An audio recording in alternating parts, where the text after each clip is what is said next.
Obsessed podcast. We'll be sitting down with a fresh guest each week. Someone who shares the same kayak fishing passion that runs through our veins. We're talking kayak anglers, kayak companies, lure experts. Heck, anyone who's got a story to tell about landing the big ones from a kayak. We're setting our sights on becoming the #1 kayak fishing podcast in the world. You'll get a chuckle, a grin, and hey, maybe even a belly laugh. Because we believe in the power of humor. But above all, we're here to educate and inspire. So, whether you're a seasoned kayak angler or just dipping your toes into this exhilarating world, join us on the Kayak Fishing Obsessed podcast. It's time to reel in adventure, camaraderie, and the joy of the catch. Here's your host, Darren Windle. Yeah. Welcome, fish freaks, to episode number 127 of the Kayak Fishing Obsessed podcast, your ultimate source for all things kayak fishing. Wyatt, we have a banger of a show tonight. I'm fired up about this one. We have a returning I'm guest. excited for this one. I know you gotta catch some smallmouth. Yeah, this is like the opposite. I like fishing out in the middle of the lakes and stuff, and he's back up in the creeks. Yeah, he is. Hopefully, get some juice. Right, returning guest. Absolutely gets it when it comes to small water. And so you guys know him as John Dalton from Creek Fishing Adventures. And we're going to be diving headfirst into one of my favorite topics, best creek and river baits for 2026. Creeks, in my opinion, and rivers are like still some of the most underrated fisheries in America.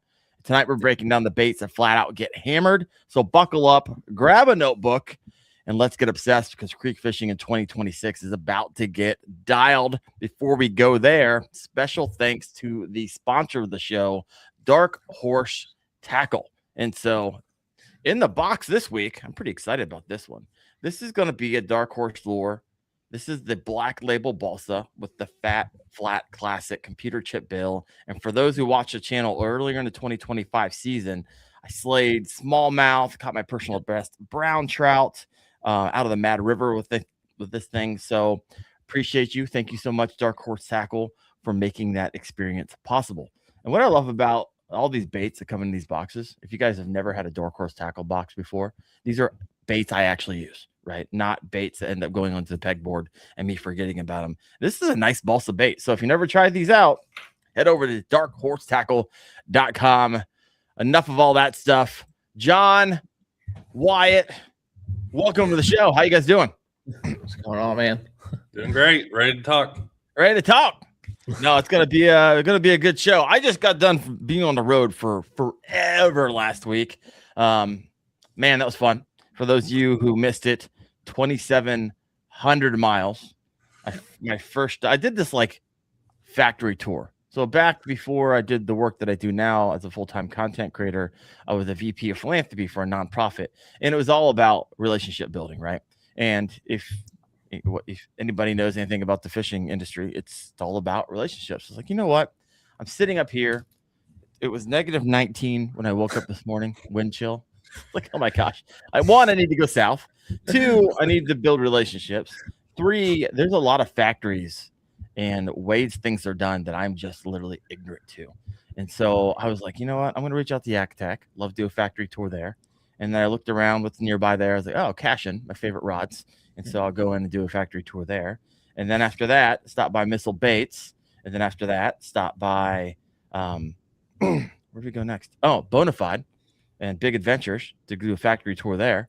And then drove all the way down to Eufaula, which was a 9-hour drive from Bonafide or Cashin, and visited the Hummingbird factory, which not a lot of videos coming out of the Hummingbird factory. I had to sign some NDAs, had to sign all kinds of stuff, folks.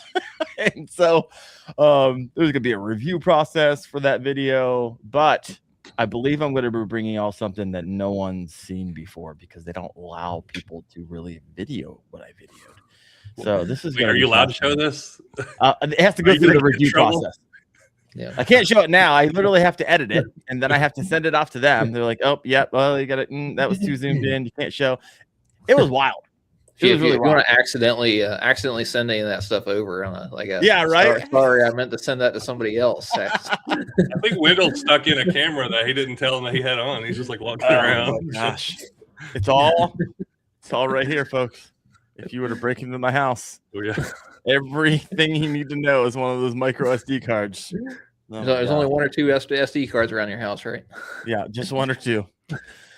So it's gonna be good. I got the Bonafide factory tour edited, and it's gonna go live at 10 o'clock on Thursday. Yep. There's a whole lot I didn't know about rotomolding. John, do you ever have a chance to go over there and see that factory, or Wyatt? No, I've never been in there. I've been to the Yak Attack one. That's the only one. Oh, you've been in the Yak Attack where they make them all? All right, freaking sweet. They treated us real good. Wade Clements had us over to his house the night before. We had a filet mignon. So if he ever invites you to stay at his house, do it. Don't go get a hotel. Take him up on it. My gosh, treated my cameraman Jake and I like kings. That was awesome. The roto molding process was awesome. I think that video came out perfect too. Yeah. So look forward to that. And then Cashin. I guess I really didn't know how fishing rods were made. Like, I've always heard of mandrels and blanks and all this stuff, but actually seeing it made from the pre-preg, which didn't make any sense to me, so I saw it in person, all the way to where they cook them in the ovens to, when they ship out the door, all here in the U.S. That was fascinating. So I was actually editing that one today, and it'll go out next Thursday. So I had a freaking crazy week. KFast videos are done. We're doing the testing on that. That's probably going to go live here in a couple of weeks after we get the testing done and get, stickers made and get I just keep talking. Anyways, it's freaking crazy. I'm glad it's not fishing season because I'd be pissed off right now that all y'all are fishing, not me. John, what you been up to? You've been on the road. Yeah, last week I had this big trip. I'm like, I'm going to start out. So my plans for this year, I'm going into my 10th year of YouTube. I'm like, all right, I'm going to do all the things I've always wanted to do. Kicked off the year, went to Reelfoot Lake. It's on the opposite side of Tennessee for me. Okay. I'm like, I'm going to go over there. I'm going to catch all these crappie. These videos are going to be amazing. Oh, yeah. I'm going to have so much content. 3 days over there. Got one video from the whole 3 days. I think 4 crappie the whole time. Oh, God. Yeah, it was like three nights of, Airbnb spent, all the, 5.5 hours drive there and back. Man. So, I may be quitting YouTube soon. So, oh my gosh, that's brutal. So what's that lake known for? Like, just insane amount of crappie? What's going on? It's like the best crappie lake in the world. What happened? Like, supposedly. But so I've never been there, obviously, and that, like, it was on my list, and I was like, but what I heard though, it's like totally different in the summer than it is in the winter. Like, winter can be like really, really hard. And it was a lake that was formed in 1810 by an earthquake that like sunk in, and it's crazy history over there to it. But and then it's like only natural lake in Tennessee. It's all shallow. It's like this big, shallow, 10-foot. Most of it's like 3 foot deep, like the whole thing. Oh, it's like Ohio. But I got some amazing like scenery. There's all kinds of eagles. There's like cypress trees everywhere. It was brutal of a trip. Sorry, man. That sucks. Reelfoot? Yeah. Wyatt, have you ever fished that? I've never fished that one. I was watching the video. It looked beautiful. It looked like a caddo or a santee with the trees and stuff everywhere. Yeah, it was worth the trip. Like, I mean, I still enjoy. I try to enjoy every trip I go on, and get something out of it. But they were having a good time. Yeah, it's nice to catch something when you have a fishing trip. Justin Faircloth over here in the comments. Granada Lake is the go-to spot for crappie. I don't even know where that's out. Samuel Warden, at least you guys found some backwater and caught some fish, some awesome footage. I need to go check that out.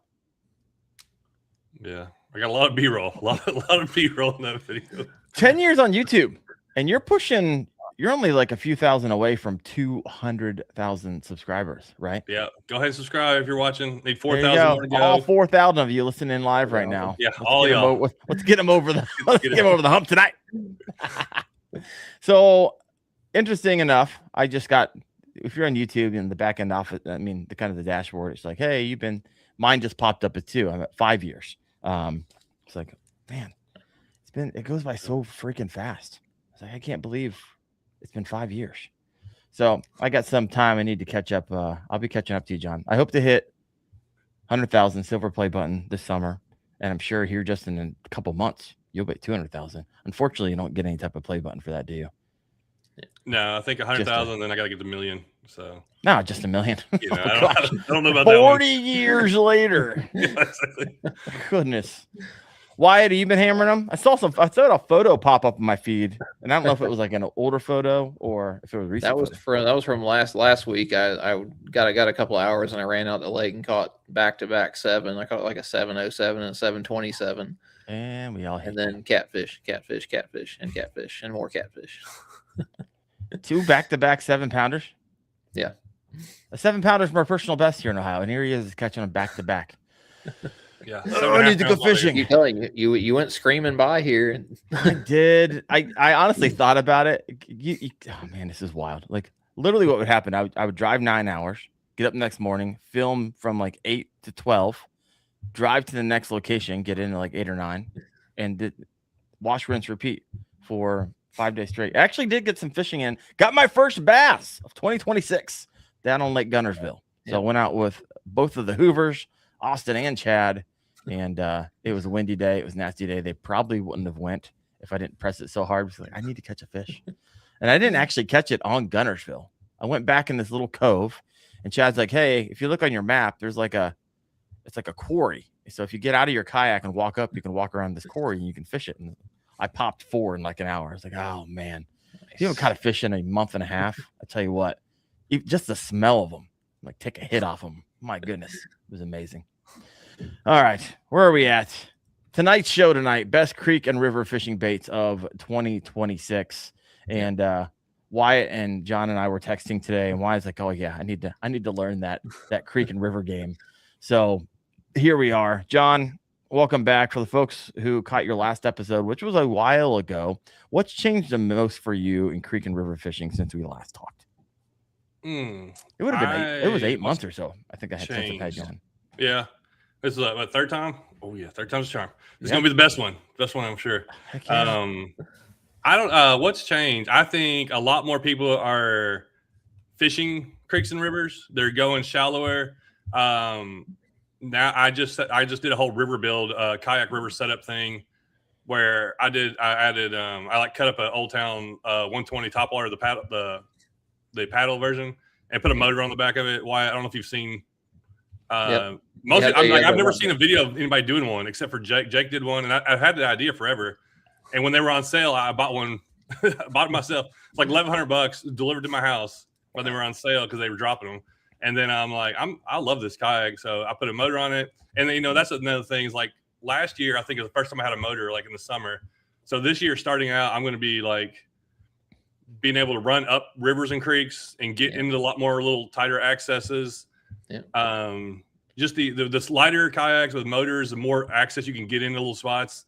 So I think a lot of people are coming around to it, but I always say though about rivers and creeks is still whenever you go through there, you're going to be able to come across the most wildest unfished for fish that you're anywhere that you can fish. I mean, you go around Gunnersville and there's 17 boats going on the same bank every day.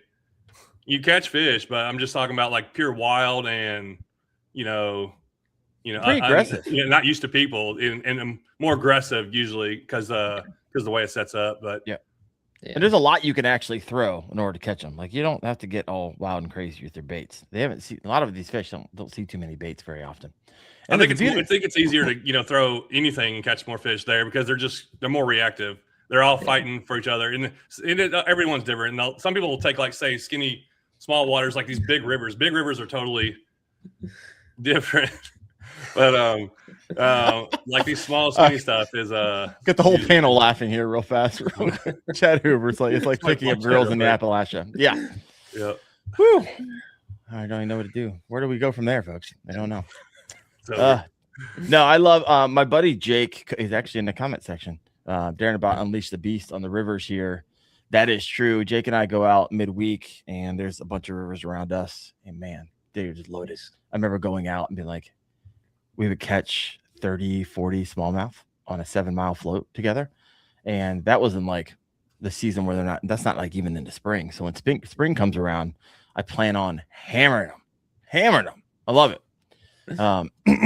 What did you cut up again, John? You said you bought something and then you cut it up. The 120 top water. Yeah, I got the 120 top water, and it's like I guess it was kind of made before motors. Everything's made for motors, but I'd had one, and I always thought it handled amazingly compared to like the RVR and the Shoaly and stuff. I thought it fit right in there, and so I cut a hatch in the back, put a hatch in it, put a motor mount on the plastic. I took the regular steering and I modified it for foot steering. And then I put an anchor on the front. I got an anchor coming off, and I'm like, that's going to be my. And it's a very comfortable kayak, very great, still maneuverable, still not too heavy to drag. And I plan to kind of just be my river kayak, skinny water river kayak this year. Yep. How many river kayaks do you have? I was at your house. Well, I probably have got. I've sold like 3 recently. I've been going through them. My goal is, I want to use one for 6 months to a year, and then try something else. There's too many kayaks out there. I got to try them all. So. I'll sell a few. I'll go buy them either myself or talk to some company into giving me one. And so either way, I'm going to get them. I've bought some on my Facebook Marketplace. Yeah, John Dalton, the only YouTuber with 200,000 subscribers who still buys his kayaks. Right. I love it. That's keeping it real, folks. He's just keeping it real. That's what I want to do. Can't get it. I'll just buy it. I mean, non-biased for that one. Yeah. No, I get it. I love it. I just take bought that one all the time, all day long. And I bought one. I literally did a video on it, and I was like, this thing's too cramped. It was the LT, and I sold it all within like 2 weeks. I was like, you know what? That's the hustle. That's the side hustle of being a content creator. What kind of motor you got on that bad boy, John? The NK 180 Pro. Yeah, the Pro one. Okay. Yeah, it'll run about 5 miles an hour. I'd like to try the 300 at some point, but oh, you'd be cruising. You'd be like 6.5. I need to get them to send me that or save up some more money because they got more expensive. Oh yeah, they jumped in price recently. Yeah. You need to get you into a Torpedo, my friend. Those things are. Hey, I'll try anything in the kayak world. That's my goal. I want to try it all, except for like I'm probably not taking out the XTR one, like the 130. I don't see myself using a kayak like that much. Where I have the Old Town, the PDL Pro, and I barely take it out. But I love that kayak. But it's like I'd rather just take out the littler kayaks. Kind of do the things. What are you laughing at? What? Yeah, I was last year whenever I went to Susky, I was dragging the 136 around on the Susky, and it sucked. Oh yeah, a big girl dragging a 200-pound kayak around out there. Did you fit? Was that in the Bass Nation or the team kayak? Like I was dragging that thing across like 100 yards of gravel just to go hop little pools. Yeah, it gets rough. I bought the Kusa X off of Facebook Marketplace, and it's really. I don't know if you've ever been in one of those. It's very comfortable. I put the motor on it, and I took it to a Pennsylvania event in the Kayak Adventure Series, and where I drug up a creek. And that thing about wore me out because that kayak itself weighs 100 pounds. It's not as heavy as what you had, but still, it's like when you get in those 70-pound range kayaks, it's so much more easy to move those things around. Oh, I bet. 100%. Real quick before this comment goes away, I would listen to this comment, John. Chad Hoover says, "Hit me up. I'll get you a Torpedo." Right. Yeah. And let's just say I know from experience, you're gonna want to follow up on that one. So. Yeah. Also can get it on. He also knows he knows where all the good river stuff is too. He needs to show it more in his videos, but I think everybody would steal it from him. There you go. You need to try the RS 117. That's a comment coming in from Chad. Yep. There we go. Yeah, I've been wanting to try that one. It looked like a really good kayak, like you got in that good size range. All right. Yep. Jake Cook over here in the comment section. John and Darren, Kayak Adventure Series team. I don't know. I know I'll be fishing a bunch of KBF this upcoming year, almost probably every single month. And recently, I don't know if you guys have heard this, they got the new Greenhorn series. So if you don't want to fish against hammers like Wyatt Hammond, and freaking give him a donation every single month, Chad actually created something called the Greenhorn series, which is like almost like an entry level series. It's only $75. It goes from February to October. You get a measuring board, which I believe is the Catch Carbonate included in that. And there's monthly prize drawings, and you get free entries into the Greenhorn Challenge Series. And so if you haven't checked that out yet, you're like, hey, I don't want to go in and basically give my money away, but you can go in and do the Greenhorn Series. So if you're in the Greenhorn, you can't do like the Challenge Series. If you're in the Challenge Series where like Wyatt and I fish and stuff like that, you can't do the Greenhorn. And there's no path in the Greenhorn to like the national championships. But if you want to dip your toes into that, wildly popular out of the gate. So head over to Kayak Bass Fishing and read more about that. I heard y'all talking about that on the podcast, and I thought it was a great idea. That's really good. I think there's a lot of guys out there afraid to get in with everybody else, and they need something just to kind of get their toes wet. Yeah. No, 100%. Yeah. I like it.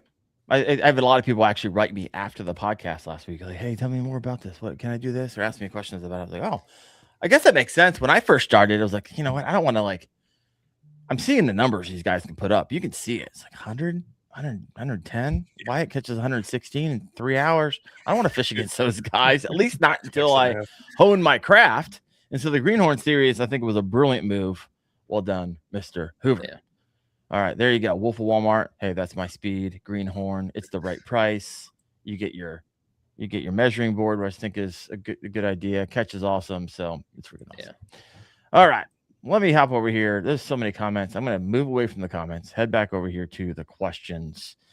All right. So when you look at 2026, John, and what trends are you seeing in creek and river fishing that anglers need to start paying attention to?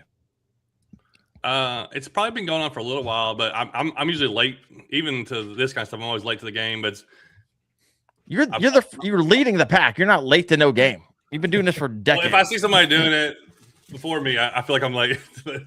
I think throw in bigger baits. Here's a 7-inch zoom fluke. Pull that Magnum Super Fluke, like that. I've started using that a lot, and that's one of my go-tos for drawing out like good bites. I mean, you can still catch like a 15-inch bass, but that's like a giant bait. It's not usually people think creeks think you have to downsize. You don't have to downsize. If all you're targeting is Wyatt size fish, you throw that thing. Now you may only get a few bites. Where most of the time when I fish, I'm just trying to catch numbers more than. But when I'm doing tournaments, I kind of fish a little differently. So even if I'm going on a shallow stream, I'll throw a big fluke like that, and it draws out some fish that you might not kind of be surprised we're in there. Hey, break that out of the package. You showed us the plastic for those listening in. It's just a fluke, but it's a 7-inch. Oh yeah. Did you put that on the 5/0 and just fish it weightless? Is that what you do? Yeah, I like it weightless. 5/0 or 6/0. There's a couple different hooks. Whatever you feel comfortable with. But I just hook it. I usually just hook it like a weedless, weightless. That way you can throw it anywhere. You can hit the bank and drop it in if you want to. You can throw it in a tree or throw it over grass and then twitch it coming out. And it's got big like erratic action. And then depending on what the fish want to do, but a lot of times if you fish in moving water, it's clear. A lot of times the creeks and stuff, and then you'll see fish come out and follow it, and you can get it to get it to react real quick to get those fish to bite. But I've caught a lot of really good fish on like 18s to 20, like smallmouth and stuff on that. So that's definitely one. I feel like I think a lot of people are starting to learn it, but yeah, don't be afraid to throw bigger baits. What you would just throw in a lake.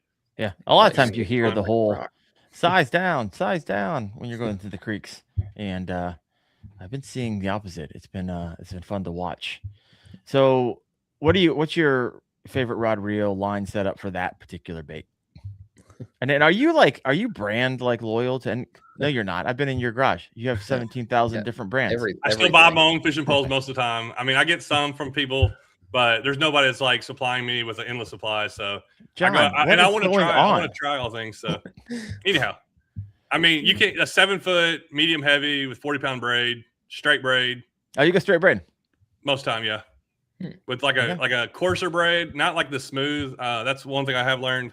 I'm not an expert on any of this stuff. And anything I do say next year, I could be different. So just don't hold me to a word I say. I'm still learning.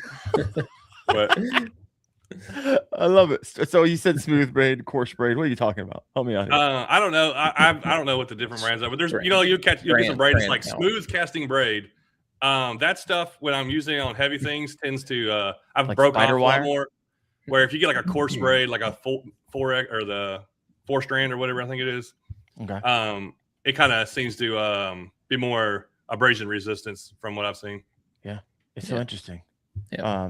Jake Cook over here in the comment section, straight braid, baby. I fish with him. And I'm like, bro, I know what'll happen the second I throw straight braid. I'll get it caught. It'll be a $20 jackhammer, and I won't be able to I guess I don't know. Straight braid. I feel like they see it, but then again, does it really matter? Have you noticed? They see sticks and grass and all kinds of stuff floating down the river anyway. So my biggest bass last year was like a 6-pound river bass, super clear water, 10 foot of water, like the most clear visibility as possible. I was throwing one of these, and it was following it. And I'm like, this fish is not going to eat it. I let it drop to the bottom. It picks it up off the bottom.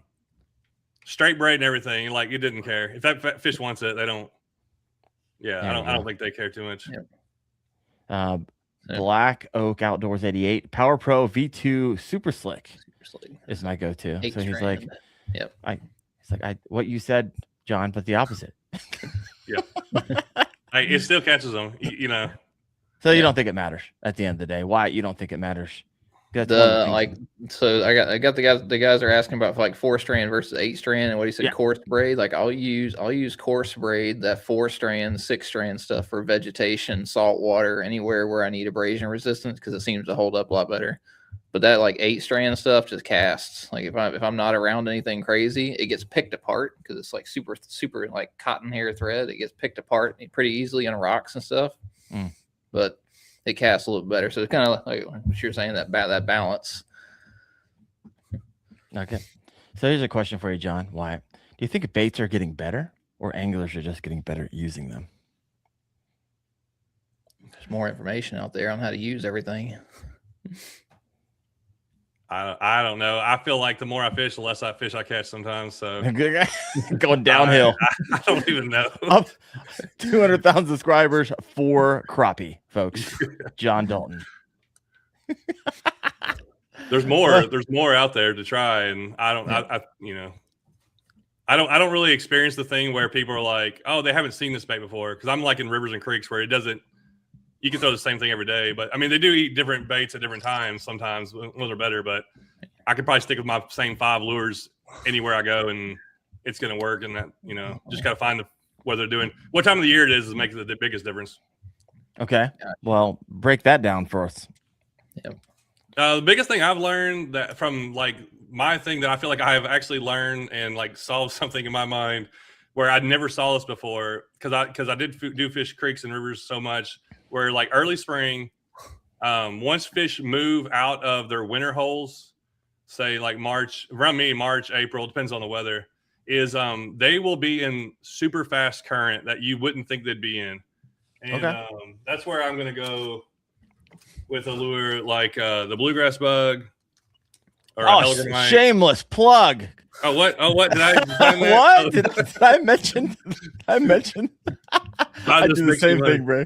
Do the same thing. Yeah, but a lure, throw it in like. I've caught so many good fish doing this where I would throw any other lure you throw. So in the summertime, have all your normal spots. You got the eddies, you got the foam, back of the pool, you got off a rock. Well, in the spring, smallmouth, spotted bass. I don't know about largemouth as much, but at least those two, they will be feeding like right underneath a current drop. So that like current's coming into a pool, like up in the current where the fast water is still at. And like there's the pool, kind of back here. I'm throwing like up in the current, letting that thing tumble down. And there could be 10 smallmouth sitting down in this current in 2 foot of water that you have no idea are there. And they want that lure at the bottom, bouncing right to them, kind of at a slow, kind of like a trout feeds.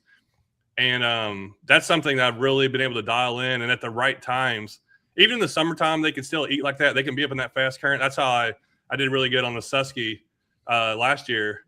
Everybody was having a hard time catching them. And I caught 2 18s, a couple 17s, and a bunch of small fish right underneath a drop where those kind of those drops are. Yeah. I was throwing my lure up into the drop, letting it tumble down in there. Like, even if you were throwing it out 2 foot, you would never catch that fish. And I threw everything. I threw a spinner bait and swim baits, and all through the same area. Nothing. Throw the hellgrammite up in there, boom, catch a fish. Are they actually sitting in the 2 feet in the fast water? Or are they over? Are they coming out of it and popping out? To me, in my mind, I can't see them exactly because you can't see them. I know they're there from just like confidence and just like know that they sit and they're not coming up to hit something. They're not coming out of the current to hit something. They want that thing to just kind of come right to them. And a lot of times that lure needs to be just floating normal and not look, unnatural. Not floating, but drifting, just bouncing on the bottom. And sometimes it'll be bouncing on the bottom and it'll sit there, and then they'll pick it up. That makes sense with the bluegrass bug, and it'll be big fish too. Yeah, the idea is that they hope a hellgrammite or some type of bug gets caught, gets pulled into the current. Who did you show Ewing the little bug baits, or did he show them to you? Oh no, yeah, I think he does. He's been doing his own thing for a long time. Yeah. All right, got some questions over here. And some comments. Bass AF 817. Time on the water for me. Gotten better at utilizing techniques and baits. I think for me, it's a combination of whenever you teach something, you become exponentially better at doing it and remembering it while in the water. And so I know that teaching from the YouTube perspective has helped me as an angler. But not only that, this podcast has really helped me as an angler, right? I get some of the best hammers in the business coming through here. And after 127 episodes, you start picking up what works and picking up what doesn't work, and how these guys and how these girls continue to win week in and week out. So that's kind of where I'm at. All right. Jake Cook over here. I love the bluegrass bug. Been my best new to me bait I've tried in 2025. I also caught my personal best bass on that Sewanee. There it is, Sewanee bass. There you go. Southern Flow. You guys fish with Southern Flow from time to time. Had him on the podcast. It's been a while. Need to have him back on. What's your bucket list trip for 2026? And it better not be Reelfoot Lake. You need to pick a new one. Only Tyler Sunflow might know this. It's a spot me and him talked about. It's a secret spot. Secret creek. Those secret spots. It's public access, but you got to go down this. We talked about it. You got to go down this stream. Then there's like this big drop off, and then there's no access after that. So it's like you got to go down here and then hike and go down to this little water, this like river. I did it last summer. And I fished this area, caught a ton of fish. And then there's like this big drop where it's probably like, it's just this long drop where you wouldn't even want to drag a kayak back up. I just walked down it and I saw some massive smallmouth down there, but I didn't have time to like stay down there. But it's like a trip. You got to take a trip to get there. You got to kayak and then you got to hike. I'm going back to that spot sometime this year. Because I know it's one of the places you got to really make a big effort to get there. John, when I come down there, promise to take me, and I won't say anything. I'll sign the NDA. I'll do the hummingbird experience. Yep, I like it. All right. Chad's comment over here. They always need oxygen, temperature, and opportunistic for food. Here's another comment he said. There, people often forget this basic concept, right? FOT, food, oxygen, temperature. I think most people do when they're on the river. They won't throw to fast water. Like, what in the world would the fish be doing there? Because we're kind of taught that fish are kind of lazy, right? They want the least amount of energy, most amount of food. However, when there's 16 smallmouth around you, you have to be opportunistic. And so that means getting up there potentially in those rapids to get that bug that's floating down, or get John's bluegrass bug. And for those of you who don't know, John helped design that. You actually designed it and Mule Fishing produced it. Is that correct? Yeah. So if you missed that, I'm not going to assume that everybody knows that, and that's why I said shameless plug. I was giving a hard time, but I have some of them, fished them, catch some fish on them, and great little lure you got there. All right, what else we got here? There are so many comments over here. 75, 80 live right now. Hit that like button. Help give this podcast a little bit of love and extend it to reach post when this thing's all said and done. All right. What do we got over here? Oh, bass. You're going to like this, Wyatt. You like this? I took Wyatt's advice that you gave like 2 weeks ago and targeted the nastiest piece of cover on the water, and boom, 5-pounder after losing 3 jigs. What's this? Forget about the losing 3 jigs part. 5-pounder. I love it. Yep. Well, whenever there's not 4 inches of ice, I will take your advice too, and we'll lose some jigs. I like it. All right, crawl fishing. What about donkey tail? This is a mule fishing lure for those of you who are not familiar. There's the donkey tail and donkey tail junior. What's your experience with those? It's because the material that stuff made out of is like Z-Man type stuff. Like it's real elastic. It's gonna last forever. I really love it paired on the brand new BFS Z-Man chatterbait. Have you used those? Are you BFSers? Anybody? So I've seen them. I haven't used them yet. I got a box of them somewhere, but they're so much fun to fish with. But like that doggy tail is great. It fits it perfectly. But it's like a 2. I forget. It's a 2.7 inch or something like that swim bait. And it's just real strong. But the little micro or the new BFS Z-Man chatterbait is something I'm going to be using a lot this year because it'll catch everything. Like you can catch the small bass and I know the big bass will hit it too. So I did a tournament where I only took it and I bet I caught 30 bass out of this river float. It's the most bass I've ever caught in this section of river. They were all spotted bass, but like 4 of them they were all like 16 to 17 inches. I didn't catch anything giant, but still a blast. My gosh, it was awesome. So I'm like, yeah, that's going to be something I do a lot. Is it the micro or mini that you're throwing? It's a new one. It's like a mini max, but it's got a thin wire hook on it. Yeah, it's a right size hook, which I really like how they got the hook right. I feel like on this one, it's small enough, but still thin enough because you're throwing it on a more limber rod most of the time, like a BFS rod. Okay. It's got a number 1 thin wire on it. 1/4 inch and 3/16, I think, is the only 2 options they have, and it's awesome. It's really fun to fish with. Well, I love me a chatterbait in the river, so I got to check that out. I got to reach out to my old contact over there at Z-Man and see what we can do. Get those out here in the spring. All right, Steven Sturgeon over here's got a question for you. When river or creek fishing, do you anchor from the bow or the stern? I never can remember which one's which. I'm not the exact. Stern is the back, bow is the front. Why do we have to have different names for boats stuff? Front and back, folks. Front and back. Yeah. I've never anchored off the back. I know some people use a power pole and will do on the back. Yeah. You have to be in the right kind of waters to do that because it depends on where you live. Like say Ozarks, you got these big, wide open gravel bars, and you can run a big power pole back there. But like around me, there's too many trees and overhangs and stuff, or you just be getting caught all the time. I can't even run rods up like anywhere I fish on a river around me. Mm-hmm. So yeah, I mean, I don't anchor a ton, but it's nice to have mostly for like when you catch a fish. I drop an anchor to kind of hold myself in a position so I don't just get blown past all the rest of the good fishing area where I can, like, if I want to measure it or get a picture of it or video it or whatever. Most of the time when I'm fishing, though, I'm just like, it's more important to be looking ahead and making the cast ahead of you. I know a lot of guys get caught up like casting behind them. That's like the worst thing to do when you're flowing. Look forward. If you see something like, oh, I should have cast there, don't worry about it. Just cast up ahead. Cast up ahead. You're going to do a lot better that way. There you go. Well, folks, whatever you do, just don't anchor the bow and stern at the same time. So use one or the other. You'd be surprised. You would be surprised. That could be the last time you went kayak fishing. So one at a time. I put 2 anchor wizards on my Bonafide RVR 119. So I look forward to this year. I think it's also key what you said.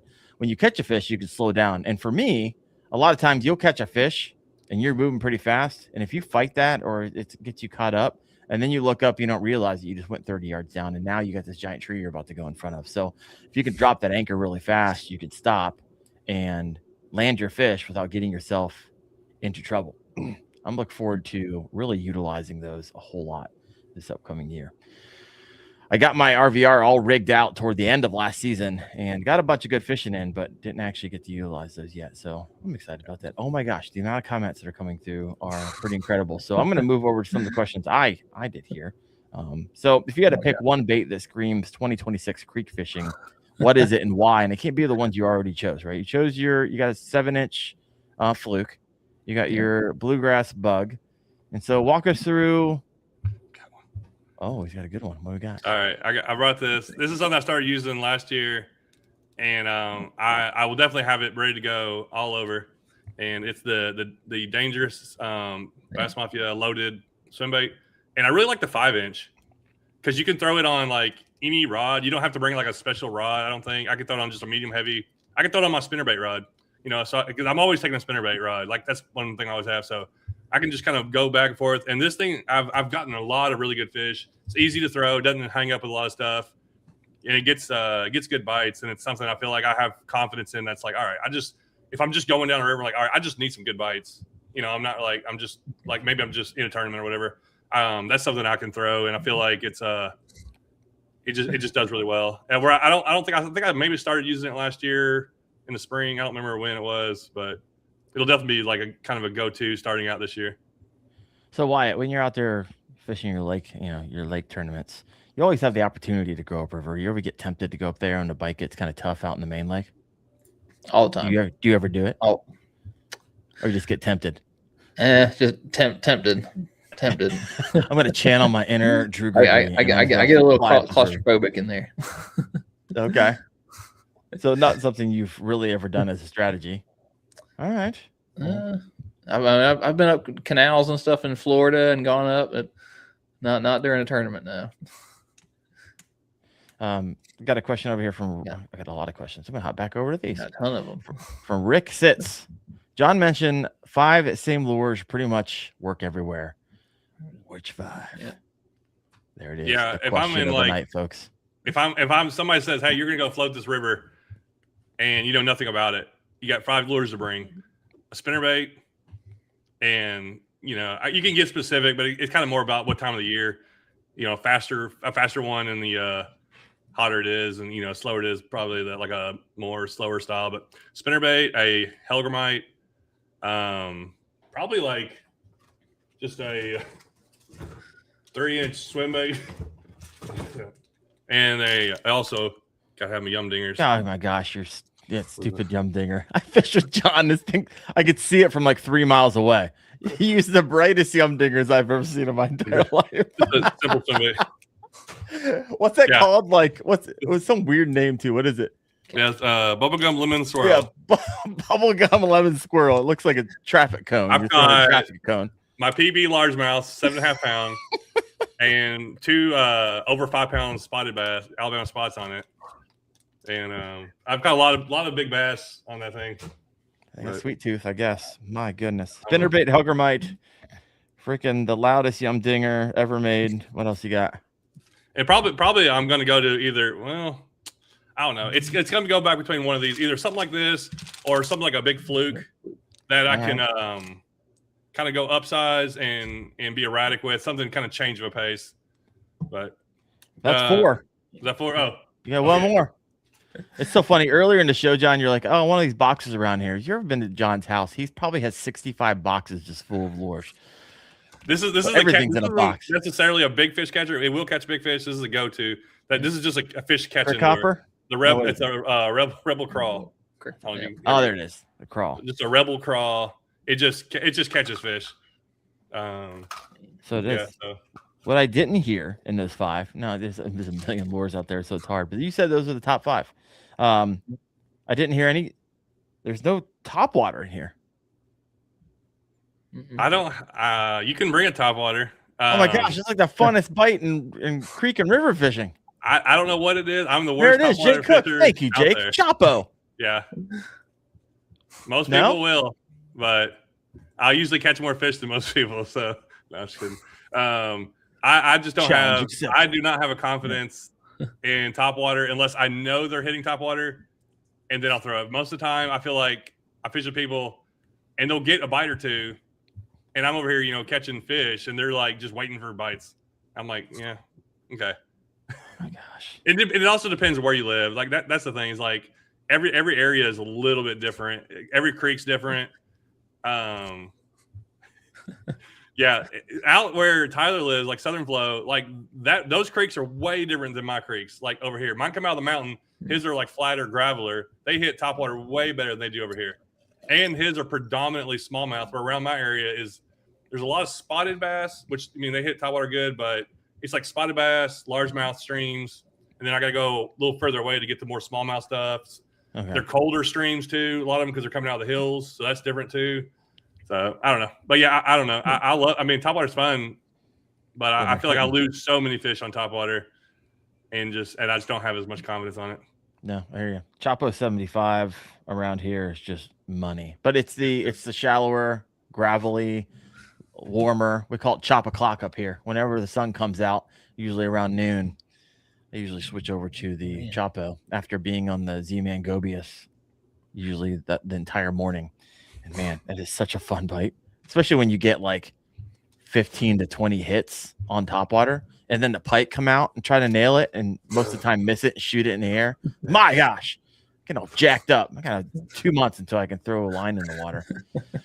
I hate this. All right. Spinnerbait. You mentioned he's top 5, but some of them I want. I just looked down. All my cats like got into my office somehow. I'm not quite sure. Now they're fighting over here. Spinnerbait. Which spinnerbaits? What's your favorite? I always say one thing about topwater because I get this in my comments all the time. Dude, I throw topwater everywhere I go and always catch them. I'm like, you're not fishing all year then. Yeah, if it's dead middle of summer, I'll take a topwater. But like in the spring or like when it's cold, yeah, topwater's doing you no good. But this one here is something on. Is this the one? War Eagle? Oh yeah, this is a War Eagle. Where's the one that? Here's the one I started using a lot more. This is the Trocar series. War Eagle spinnerbait. It's hard to show it, but it's got a twist up here. You know, I don't know if you watch things about spinnerbaits where you know how they spread out when you catch a lot of fish and then it breaks. Well, this one has a twist up top. It's the War Eagle Trocar series, and if you're going somewhere where there's a lot of you plan on catching a lot of fish, this one holds up probably 5 times longer than ones that don't have it. And it's a little thicker, heavy. It's a little thicker metal, which I don't know. If a lot of people say they want thin wire. But if you're taking one, if you're looking for something to try, I really like the Trocar series. It's just a beefier, heavier duty. Like I've used it on like I'll throw this basically all day on like Susky if they're hitting the spinnerbait. And I was it 2 years ago I did it, and I don't even know how many fish I caught on it. It was just crazy. Well, everybody's throwing chatterbaits, and that works too. I just like I'll prefer throwing this. I feel like I can do more with it. I can drop it down lower. I can do more. I don't know. It's just a preference thing. But John, we don't believe a word you're saying because every single one of your lures is still in the plastic. Well, I especially got those just so you can see them. You saw how many lures I have. This is true. He's got like 15 packages, so he's probably. I don't want to show you the ones I'm actually using. Oh yeah, give you the ones I like. Feel like you donate quite a few walk-ins. Yeah. Oh my gosh, so funny. All right, Helgramite. Any favorite? A lot of Helgramites out there. Any favorite brand? I think Nico makes the best quality. Their 4.25 inch one's actually really good too. If you want to upsize a little bit, that's the one I actually caught 2 of my keepers in the Kayak Adventure series when I got 4th. I went up in size and then caught 2 18 somethings, drifting it. But but they're drifting it. Well, you got it has some type of weight on there, right? Yeah. This is what I usually. This is basically a jig head I use for everything. The owner blockhead. It's 1/16 ounce. Yeah. The 1/0 hook. It's a nice thin wire hook that pins them really good because I'm throwing this on a spinning rod. I don't. I'm not trying to. Jab it like really hard. And also when fish bite in current, there's a lot of slack line a lot of times. So you want a thinner. Pointier hook kind of to just get a good hook set. Where thicker hooks, I feel like you can miss them some. Yeah, you're fishing river, your line catches the current. But I throw this on Helgramite, Yum Dinger, my swim bait, pretty much any kind of little thing like that. It'll do good with. It does a good hook set or hookup quality. I like it. You told us about your Yum Dinger. Any other colors outside of Rainbow Mountain? I think any would work, but. The reason I started using that because I thought it was stupid. I thought this is the stupidest color. Fish will not eat this. There was a spot I was in. It was a river, and I caught 2 or 3 smallies off this little spot. I'm like, I'm gonna throw this lure. Boom! First cast, catch a smallie. Next cast, catch a smallie. And then I started using it more and more. Then I broke all my PBs in like largemouth and spotted bass using it, and I've caught so many good fish on it. I'm like, is there something to this color, or is it just me being crazy? Because like there's no sense for this thing to work, but now it's like my confidence lure. I'm like I've thrown it everywhere. I'll just throw it. I'll throw it all day and use it. I've seen you catch fish on it. I fished against you and you were throwing a rainbow unicorn. I guess I had to get a pack, and go out one day. That'll be the video. this thing catch. I got a pack. I'll save this pack for you. Appreciate that. We can go to that special spot. You got to go up, down, river, up, over, and crawl through. I like it. And then the Rebel Crawl. Wyatt, if you were going on the river tomorrow, what would you taking with you? My history on rivers has been pretty terrible. I'm a chatterbait in the river. There you go. Chatterbait buzzbait out there in the river. Buzzbait. I like a buzzbait. Yep. All right, what do we got over here? Oh, it's a smorgasbord of comments. All right. Samuel Ward, his 5 are Fluke, Elgramite, Rebel Popper, Spinnerbait, and Z-Man TRD Cross. Yep. I like it. Chopasaur, the number 1 bait I find on trees. Stump, hung up, snagged on the river. I don't even grab them anymore. What? You don't drop the chop? I think every Chopo or Whopper Plopper I have, I found in a tree. I don't think I've actually bought one. Oh, really? $12 right there. I put one through my arm this past summer. I pulled it out of a tree and it just flew back, and the hook went past the barb into my shoulder, and I think I had to push it through and then cut it.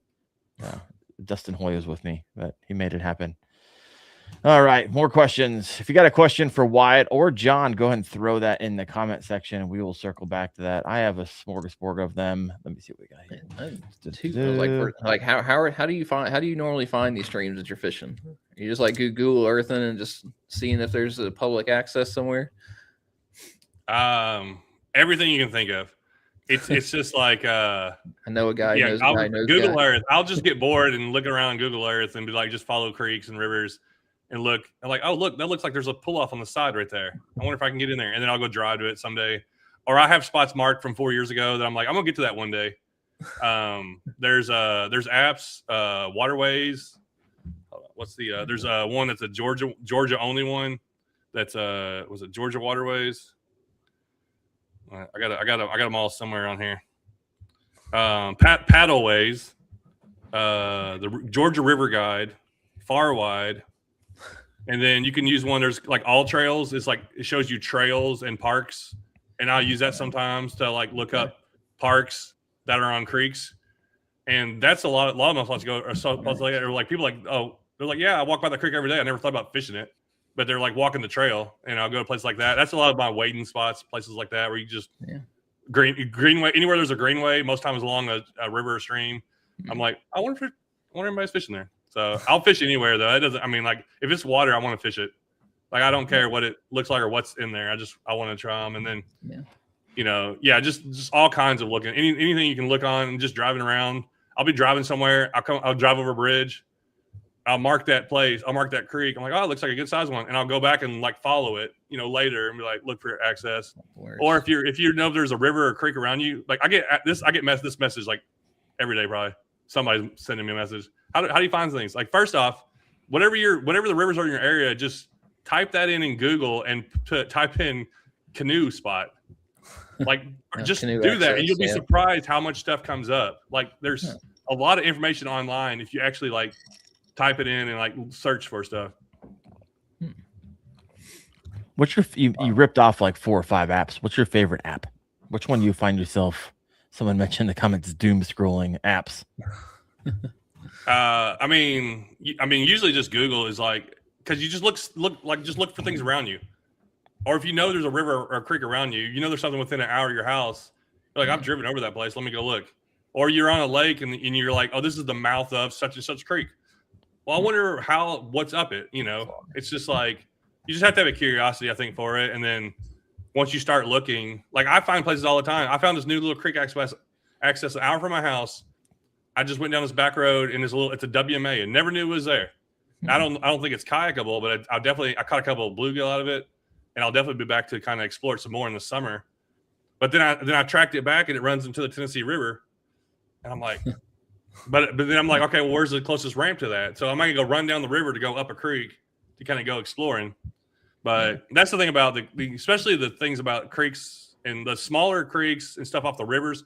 As soon as the water rises in the Tennessee River system or any of your lake systems, if they lower the water for winter, when they raise that water, like in springtime, bass shoot up those creeks. I've caught so many.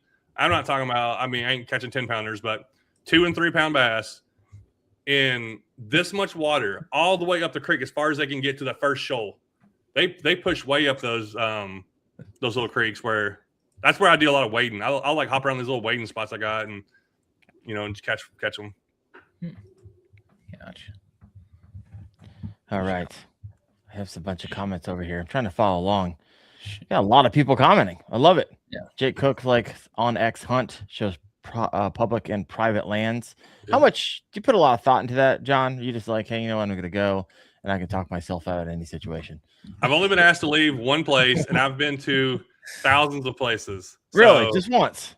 Yeah, and it was a guy that was like a caretaker for like this property. He's like, you're not. I can't. I got to ask you to leave. I was like, okay, no big deal.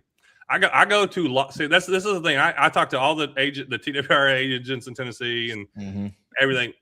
They don't care where you go, only when someone complains. So there's a lot of places I go. I'm not telling people to do this, but there's a lot of places I go that are on private property, but they don't care. Everyone goes there. It's like a community access area. Now, if I see no trespassing, that's where I'm not going to do it. If someone doesn't want you there, they're going to put up a sign, and usually that's the main thing you got to look for. So I find places all the time that look like there's a trail here. Definitely people have been fishing here.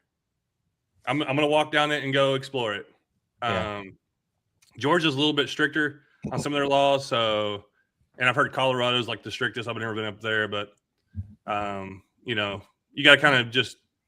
Some people have yelled at us before, but they usually think that we're like in their backyard. And once they realize you're fishing, a lot of times they're like, oh, because most of the time I go to places where like no one's there, no one's going there, so right. You're kind of not used to seeing people. So you got to watch out for that too. You go to places that no one goes to, you're like, But if you go to places that are normal, you see like, oh, it looks like people are fishing here. There's a path. There's a million buckets of worms right there. So all those people are fishing here. All right. I guess I go. You got Southern Flow over here. Made some good friends with property owners, just chatting them up. Always compliment, clean up, and ask if they need work done. I liked it all the way up to ask them until they need work done. So yeah. I would imagine. Have they ever taken you up on it, Southern? Yeah. Well, actually, he's like, I need a tree not chopped down over there. Yeah, I'll go get my honeydew list. I'll be outie. Oh my gosh. All right. If you have a question for John, go ahead and throw that in. We are coming up on an hour here. That went by real fast. Real fast. Yeah. All right. So when you're you had like one. 17 questions over here. If you have one, Wyatt, go ahead. No. Mine was just how often you stepping in pluff mud around there, because I know I'd be drowning in it out here. Pluff mud. Yep. What is that? Yeah, we all mud on the river. You sink in up to your waist whenever you walk in. Most places there's a lot of gravel, but there's some mud. That's what's funny is like in my town I have one creek that's like all rock. It's like clear, rocky, and then there's another creek that's all mud.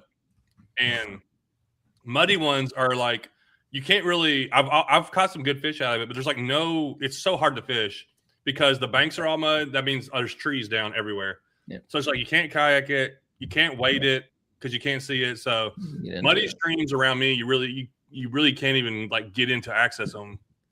I mean, I try, I do some, but it's just so much work. What's this we're hearing about you getting shot at out there? Yeah, did you get shot at? Someone yeah, no, that was one where me and Josh Sharp. I've been to this creek a few times, and here's another thing. When you go places, if you go by yourself, you're really quiet, and like most of the time nobody knows you're there. But if you go with people, like I was with Josh, and we were just talking, and we were walking along the bank, way up this creek, like some backwoods area, and this woman, she fires off a gun in her yard. And she's like, "What are y'all doing?" And Josh is behind me, and I was like, "What happened?" And so he's like, "We're fishing the creek." She goes, "Oh, I thought y'all were doing something in my backyard." Supposedly, she said, "Well, I had some people come up here a couple weeks ago. We're messing around with something." So she was just on like super high alert. This is like out in the woods, out in the middle of nowhere. Oh wow. to me, it was like no big deal. I'm like used to that kind of stuff. But like people had a heyday of like, all these things. You can't do this. You can't do that. You're just used to people firing warning shots, shotguns around you. Yeah, it's like no big deal. That's like that's just what people do out in the country. I had a gun on me too. Here in Ohio. Do you carry when you go out there? Yeah, most time. Okay, that's probably why you're not as worried as most. My goodness, freaking crazy. You've been doing this for a decade now. How far do you now have to travel in order to fish a spot you haven't fished before? I've been looking at some places. I got to go 2.5, 3 hours to get to stuff that I'm like that I don't fish very often or haven't like fished. There's a place I want to go, but it's like 3 hours away. I've only fished it like 2 or 3 times, but it's like really good. It's like, man, it's a long drive to get up there and back. I think that's part of like you said. I've been doing this 10 years. I've lived in the same town for 10 years. So I'm bored of fishing everything around me, and I'm talking about everything. I have fished multiple times, every single ditch, creek, everything, every inch of river around me. And I'm like, it's. I think it's partly. I think that's why my YouTube's down right now. But I think part of it's because I'm like, I just don't have the. It's not as exciting because I fish the same places, and I don't like fishing the same places very often. Like I got some good spots. I go there maybe twice a year. Maybe 3 times a year. I try not to just go to the same place over and over. But yeah, I'm trying to travel more to go to more things. What do you mean your YouTube is down?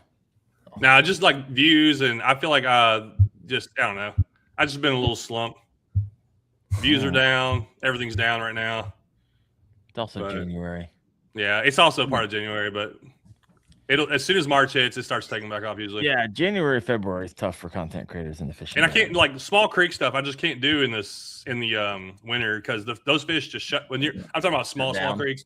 Those fish shut down, and then I got all these over here like 20 minutes away. I got the Appalachian Mountains, and all those streams. That water gets super cold. Those fish just totally shut off, and it takes them even longer for them to get active. Like it's got to be like April at least before they start getting active. Okay, because the way they are. Here's a good question coming in from Big Jammin' RMFT.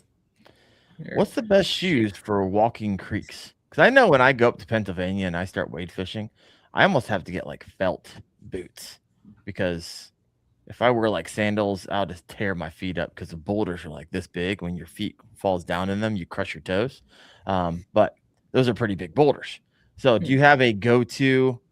I'm surprised you're not sponsored by one, considering all the wade fishing that you do, and you are creek fishing. Anybody wants to sponsor me, I could sell a lot of shoes. I'm sure you could. How many times do you get that question a day on your channel? It is one of the most common things I get. The ones that I have right now that I wear are there's the Cross Kicks has one that's pretty good. That to me, I want to I just want something hot quality that's going to hold up from stepping in and out of the water. Because I'm in the water, I'm out of the water, or I'm kayaking, and half the trip I'm wading, and then half the trip I'm in the kayak. But so you don't want a shoe that just soaks up water. So like the Cross Kicks Tetra or whatever I think it's called, it's pretty good. There's the Columbia PFG has a couple that are pretty good. If you look up their water shoes, what is it called? I could probably find it on Amazon, but they're like $100, not too expensive. Yeah, the Cross Kicks Tetras. But the Columbia ones are like tennis shoes. They're very, very comfortable shoes. Okay. Now, none of these have felt soles. I have wading boots with felt soles, and I never wear them. No, because they're like bulky and heavy. They're pretty big. And when I'm moving, I'm like moving. Like if I go with somebody and we're wading, I'm like looking back. I'm like, what's taking so long? Like because I do this so much where I just glide through areas where most people would really struggle. But you have to learn how to like position your feet. When you're walking through rocks, you let your feet slide in the cracks, then step, then you slide, and you're like sliding into the spots. If you try to like plant on it, you're just going to slip out from under it. It definitely puts a work on your legs. Like you get tired. You'll get really tired wading a lot. My lower back always hurts. Yeah, mine too. Always. But, when you wade all day, my goodness, because you're pushing against the water and it all goes to your lower back. You're not used to it. My gosh. And if you're wearing a backpack or something, that's why I tell you take as little as lures as possible. I take a little bitty backpack if I'm this is a wading trip, one backpack, one rod, and try to have like just a handful. I don't need 7 colors of the same lure. 1 color of one lure, maybe something else, Like, how many times am I actually going to change, on that kind of trip? Yeah. Now, if I'm kayaking, you can take more, and then if you're in and out, you can get out and wade and fish an area. Yep. You can get back in your kayak and float through. Or if you want to, like, I'll float down sometimes and drag my kayak back upstream. Or now with a motor, you get up to a shoal and you pull your kayak up it. But yeah, just having something good and comfortable. Even if it's just tennis shoes, like they all wear out. Nothing lasts that long. Well, they wear out for me because I use them a lot. But like, I can't think of anything else right now. Do companies reach out to you and be like, "Hey, I want to send you some shoes to try out"? It'd be nice, wouldn't it? Dude, no one has. I mean, I did get the Columbia ones for free because I signed up for something at ICAST, but they've never they didn't know who I am. They were like, just sign this thing and we'll send you some shoes. Okay, I'll sign that all day. I mean, I got a free pair of shoes, so you can sell my email if you send me a free pair of shoes. I don't know. I'm not good at branding myself to companies, like telling them why they should work with me. But John freaking Dalton, folks. Yeah, John Dalton. People don't know. Yeah, Jake Cook says as soon as you do the what to wear to wade video, your apparently your views will jump back up. So there you go. This is how you break your slump. Jake's got all the answers for you. Yeah. A couple questions for you. B. Jimin RMFT. Have you ever been snake bitten walking the creeks? That's another good common question. No, never had any problem with snakes. I've almost stepped on several, but I'm not. And I also don't fish a lot of areas that are like there's cottonmouths, so I'm not like too worried. There's no alligators or cottonmouths around me, at least on my side. I seen a rattlesnake one time. But you get the big wolf spiders. Yeah, we got some big spiders. That's what I hate more, going through woods and stuff. You're just like spider web, and like, and then then you got one crawling on you. You're like, oh, but no, I've never had any problem with snakes, and every snake I've ever come across. Oh, I had one almost drop on me. That was like Bill Dance style. But I think it scared the snake more than me. But now I got it on video. I'm wading up this creek, and in the video you can see it laying on this little limb about head level. So I step up to like go under it, and right when I did that, it just drops right in front of me, just like a brown water snake.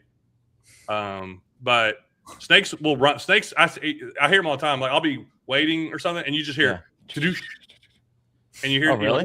It's usually a snake dropping in the water. They're in bushes, overhangs all the time, over water, and they just drop in like a turtle does. See them all the time, but I call them nope ropes. No, thank you. Yeah.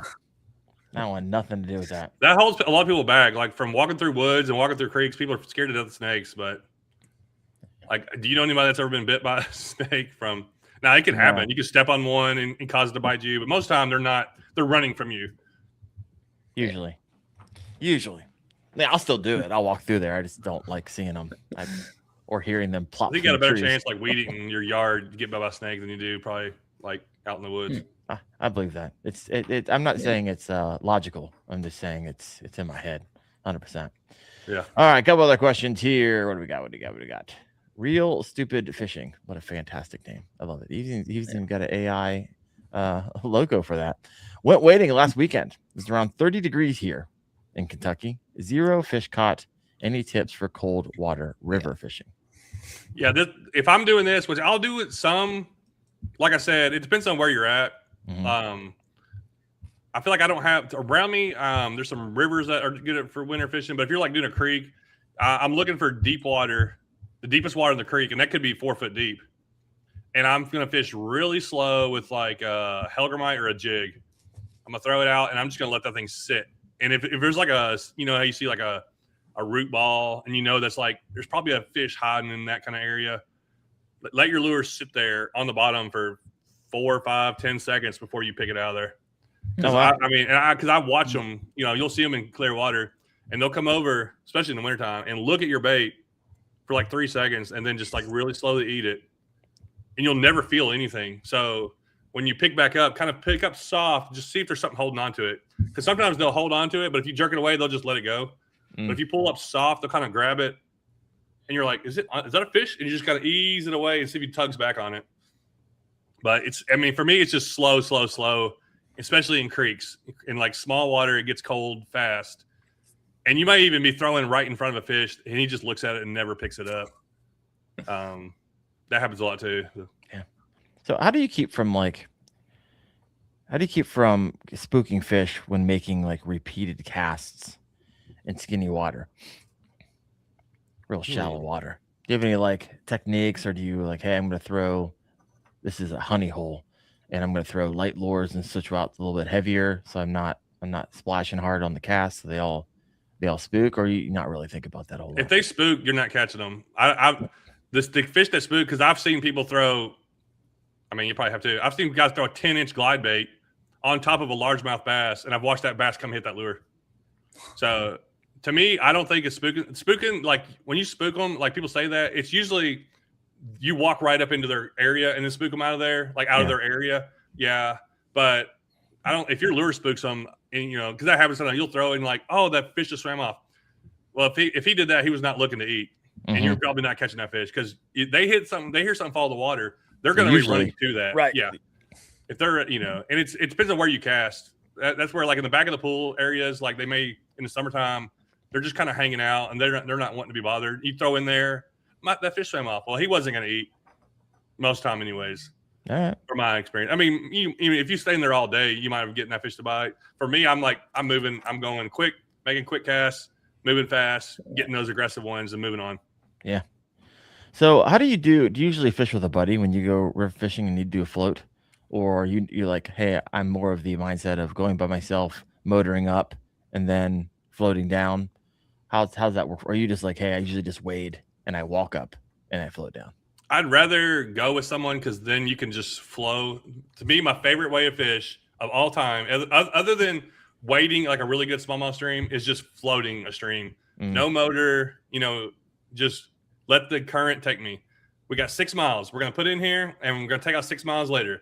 When we're at the end, we're done. But we're just going to float through here, take our time, fish it as we want to fish it, and then when we're done, we're done. Yeah. If you can go with, I got like some creeks that like me and Alex fish. We'll start fishing them here probably like into February. That we've kind of found some wintering holes, or they're starting to get more aggressive. But if you take 3 people down that stream, it's really, really tough. There's too many people. Yeah. Now you can catch fish, but if somebody's really good in the front, that's very good at covering water, they're gonna get way more fish than the guy behind them. Yeah. Now, if you're kind of taking turns and like, all right, I got one. Now you stay in front of me, and I'll just wait until you get one. You can do that. But yeah, it can get crowded.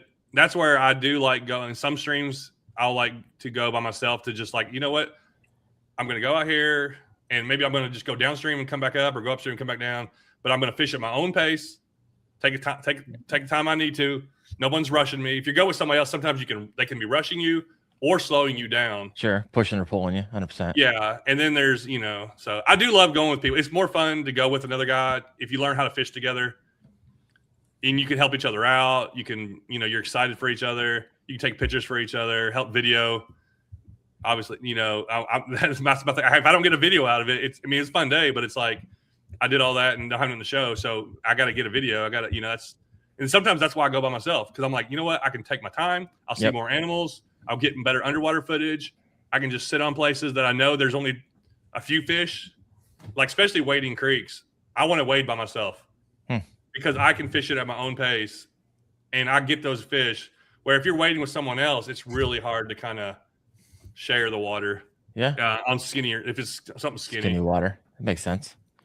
So, question for you. If someone is new to creek fishing, what bait gives them the fastest learning curve? What would you be like, hey, I'm tying this on, taking someone out for the first time, and they're like, hey, what do I need to tie on? Is this clear water? I guess break it down for us. Yeah. If it's a clear, rocky water, I always tell Helgramite. I'm going to tell them Helgramite. And I'm going to show them where to cast it and like how to be patient with it, and be more patient than you think you're being patient. And that's where I've told so many people to do that, and I've watched them catch fish where before they're casting it in, wanting to move it and reel it in. Like, no, throw it out there and let it drift to the bottom.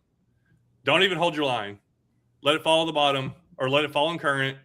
Then give it few seconds, and then reel up and like get your line taut. And now that's kind of waiting and going slow. Jake said that's a good one. If somebody you're kayaking a small stream, you're flowing, spinnerbait, it's hard to beat. Just chuck it, wind it. So it depends on how you're fishing. If it's muddier water, I'm gonna go with spinnerbait or chatterbait.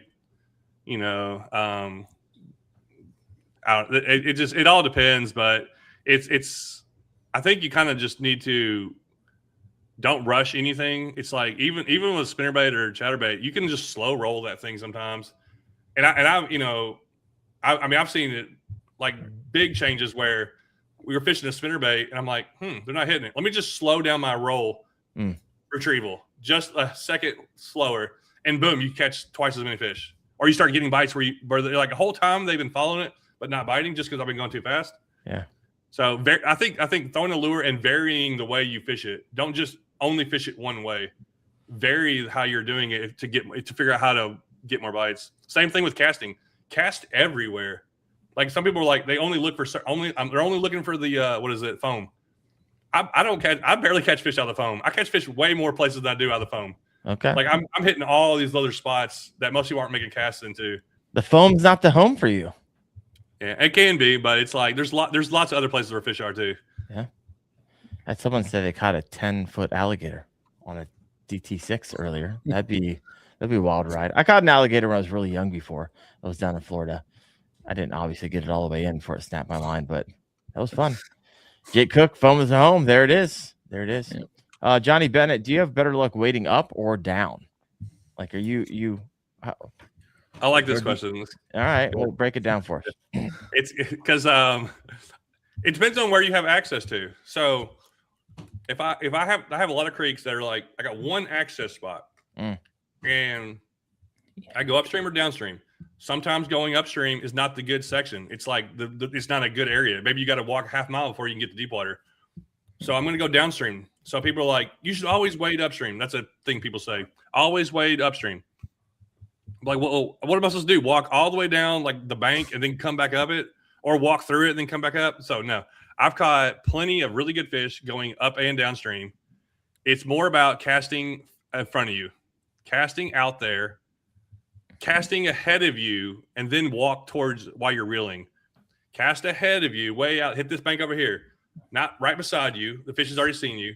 Way out there, far as you can get out there on that bank.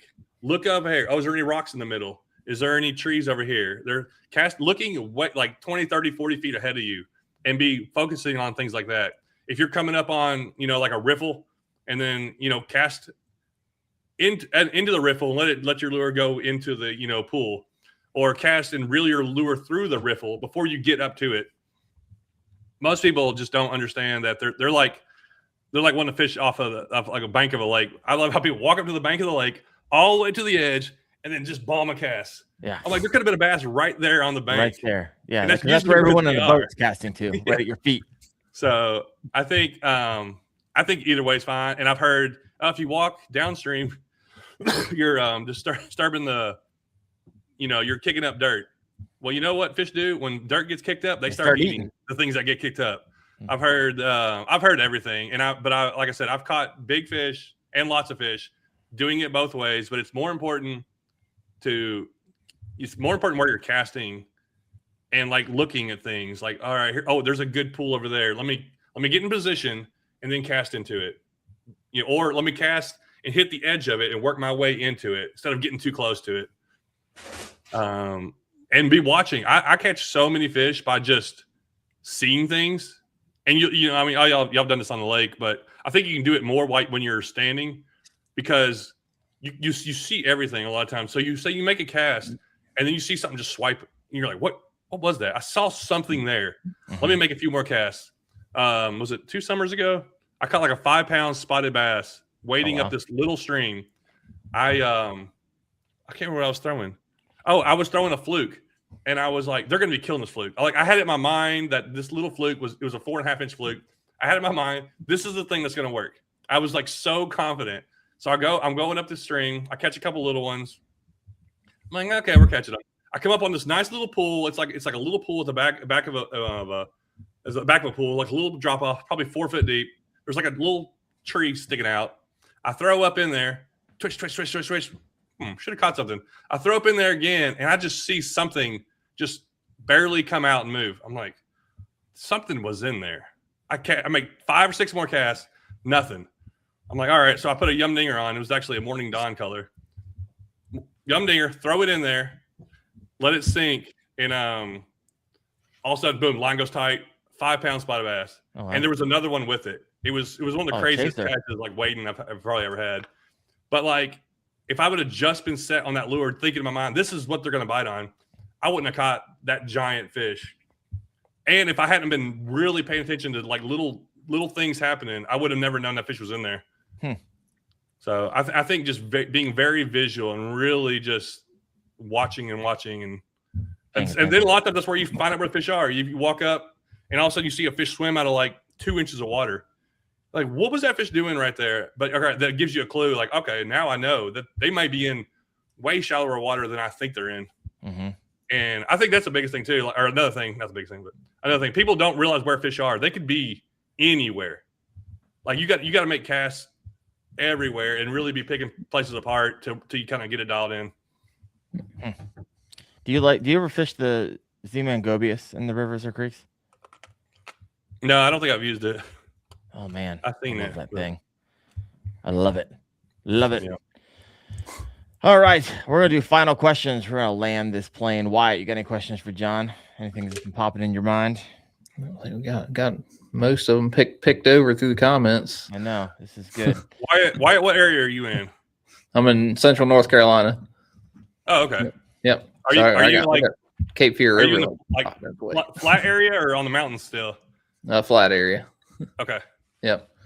So I'm just on the other side of the mountains. You know, I'm near Chattanooga. Oh, nice. So yeah, that's a whole other area too. When you that's what's crazy. Like when you get the flat area, it's totally different than like the mountain area. Yeah. So the streams are different. Everything's different. Yeah, I've got a lot of streams around here, but all the banks just go straight into it from 10 feet up. So I can't walk too much of them. Yeah. Do you have a river fishing kayak, Wyatt? I mean, I've got a couple that at work. I mean, specific. Like I don't have a build or anything for river fishing. I mean, one of my best. Good. What? One of my best ever days was in I think it was Caryville, North Carolina, or somewhere around there. I caught 20 pounds of bass. Not 20 pounds. A 20-pound bag. I don't know. I never usually keep up with it. But this is the first time I kept up with it. 20-pound bag in this little creek. Almost everything on the Yum Dinger. It was crazy. Like, yeah, North Carolina, I mean, obviously is known as, is known for some big fish, but there's a lot of big ones in the streams and stuff too, from what I've seen over there and caught. John, especially if it's like a flatter creek that doesn't come out of the hills. If it's like flat and long, that's the ones I really like targeting. I feel like those just really, they're more stable. There's a lot of bait fish in those, and they have some big fish. Yeah, I know we've got a couple river kayak tournaments coming up on some of the smaller stuff out here, so we'll be on Google Earth looking some up here. Yeah, you got a lot of spotted bass your way now. They're taking over that area too. Yeah, they're starting to make their way. They're starting to pop up in some of the lakes. They're getting in from the rivers. Yeah. Is anybody else inspired just to go to Google Earth right now and just look at every creek you could possibly find? Because I know I've done that. I did the lake thing. It's pretty easy, right? You look for the giant blue blobs that are close to your house, but the creeks, my gosh, I need to take a better look at that. Well, here's something: if somebody wants to try something that's not really hard, and maybe they don't want to float a river, they don't know where access is, go to your lake and find where a creek comes in, get your light kayak and go up it as far as you can go. And when you get to some kind of log jam or something, realize there's no boats fishing past that.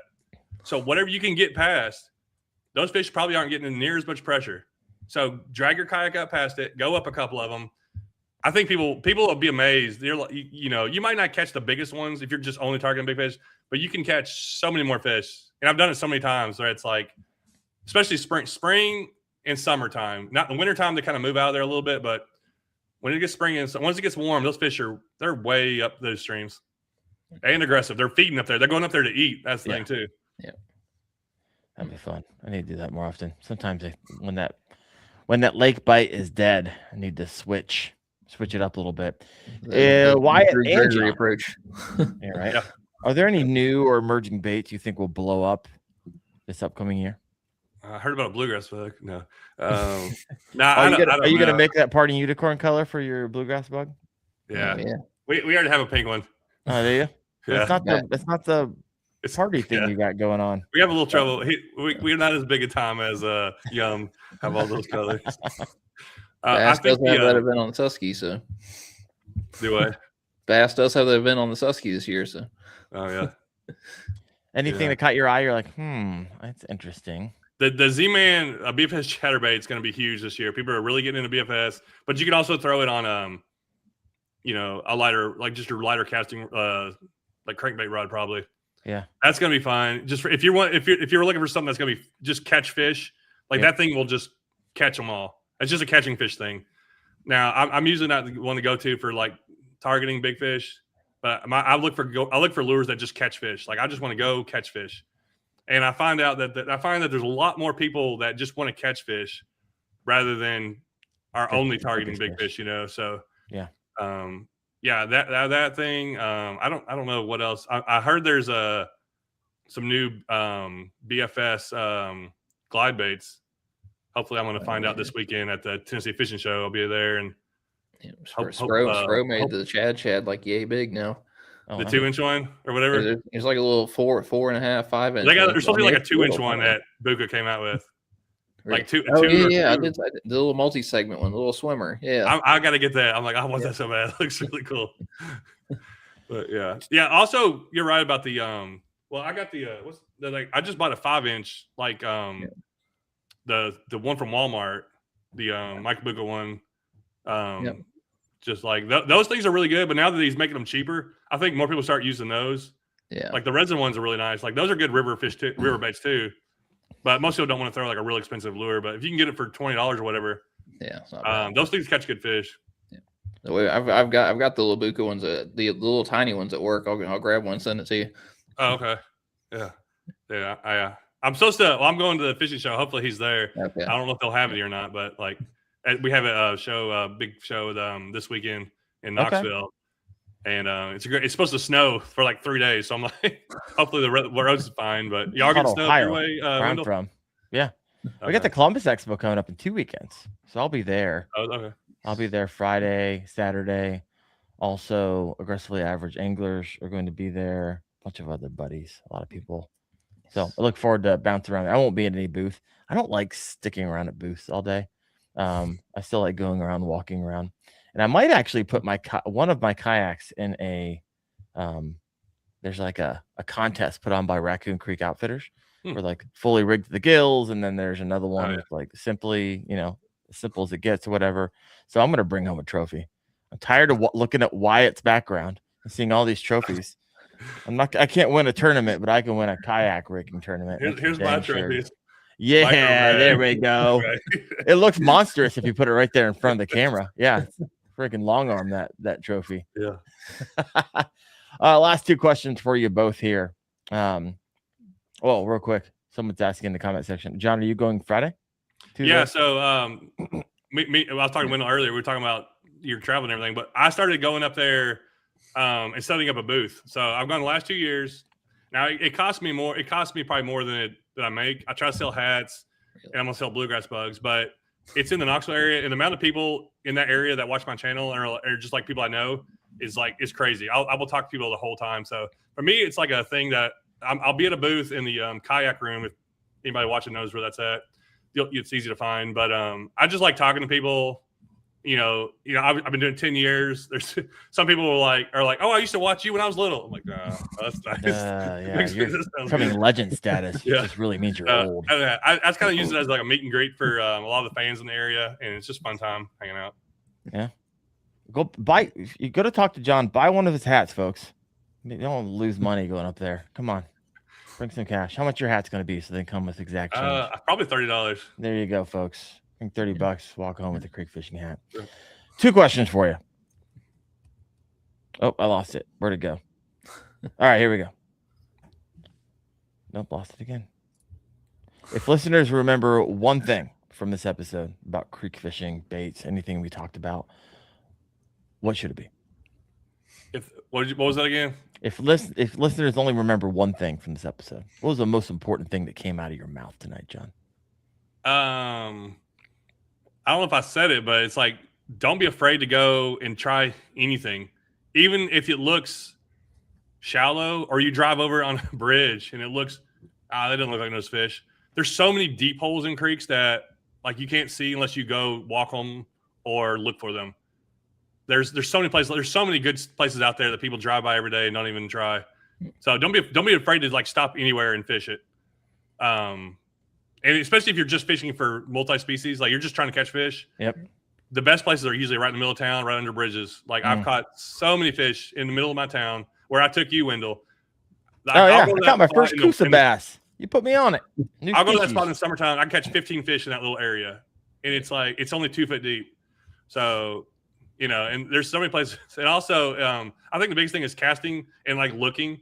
Like people get really focused on like one little thing. Like be looking, scanning. Even when kayaking, you're looking and looking for good places to cast, where you're picking out the best cast in front of you, whether you're waiting or kayaking or not. Because you want to cast in front of you, hit that spot, and that bass, get that bass to react before you're right on top of it or something. So we're at the beginning of 2026. Anything new that you're doing this year that you haven't done in years past? What can we expect from Creek Fishing Adventures in 2026, John? I really haven't announced it. Dropping stuff right here. Now? You doing it right now? Yeah. I think maybe I've talked to a couple people about it. I'm going to make a trip to California this year. Whoa.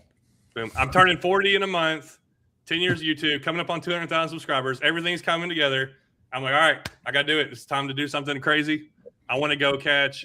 Dave's got those in his creeks. Have you heard about the, is it pike minnow or there's some kind of fish out there? I didn't even know that was in there, but he has them in a creek by his house. I'm like, dude, I got to catch that.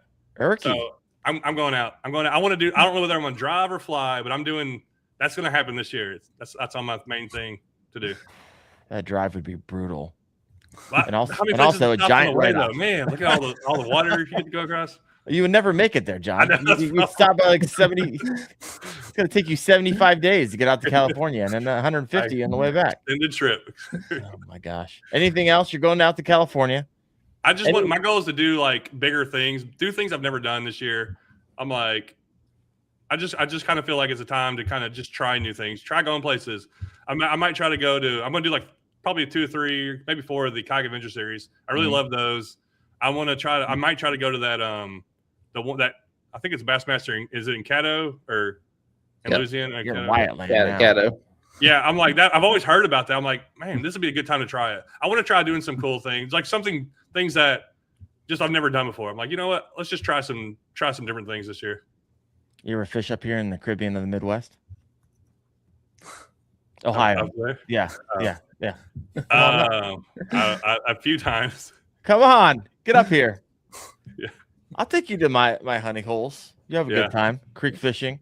I actually need to take you to Pennsylvania, where we go wade fishing in some of the offshoots of the Susquehanna. Pretty freaking sweet. All right, folks. Well, we're going to wrap this up. John, appreciate you hopping on. Special thanks to our sponsor once again, Dark Horse Tackle. Make sure you check out the Greenhorn series if you just like this kind of a little bit of tournament talk we've been having going on. But appreciate you, John. I'll have to get you on. You're a regular every 6 or so months. Yeah. I circle back. Love having you on. In between the times I have you on, I usually am down there. We go fishing a little bit. You put me on my first ever new species of Coosa bass. Never caught one of those.